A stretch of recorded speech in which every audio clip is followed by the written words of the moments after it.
Madame la ministre des Affaires étrangères de la junte française, à qui le Mali n'a pourtant rien demandé, a estimé qu'il n'y avait pas eu de progrès, oubliant que nul ne peut aimer le Mali plus que les Maliens eux-mêmes.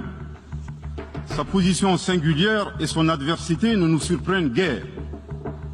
Victor Hugo, dans Claude Gueux, a classé le genre humain en deux catégories, en indiquant, je cite, qu'il y a des hommes qui sont fers et des hommes qui sont aimants, fin de citation. Madame le ministre, dont il s'agit malheureusement, n'est ni fer, ni aimant, elle est hideusement sui generis. Si observer est une qualité, savoir se taire préserve de la calamité, fin de citation. Madame le ministre de la junte française, le Mali vous conseille de vous contenter d'observer sa situation.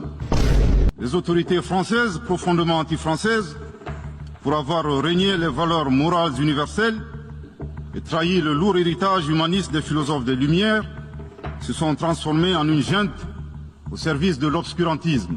Obscurantisme de la junte française qui s'est rendue coupable d'instrumentalisation des différences ethniques, en oubliant si vite sa responsabilité dans le génocide contre les Tutsis au Rwanda.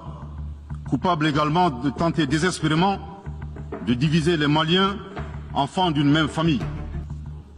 Plus grave, Monsieur le Président, le Mali sera en mesure de prouver que la junte française a fourni des renseignements et des armes à des groupes terroristes. Le gouvernement du Mali s'interroge sur les raisons qui poussent cet État membre du Conseil de sécurité, de surcroît assurant la présidence de cet organe, à faire obstacle au débat en vue de la manifestation de la vérité.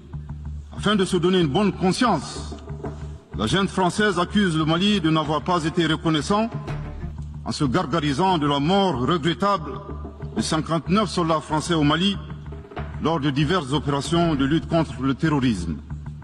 À cette triste accusation, nous rappelons que dans la majorité des interventions d'officiels maliens et des cérémonies, nous rendons systématiquement un hommage à l'ensemble des victimes de l'insécurité au Mali, sans distinction de nationalité, donc y compris les 59 Français décédés.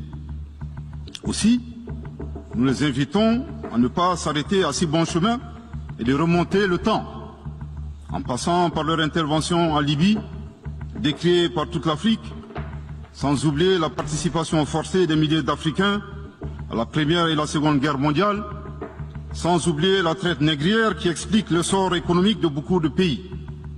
Combien d'Africains sont-ils morts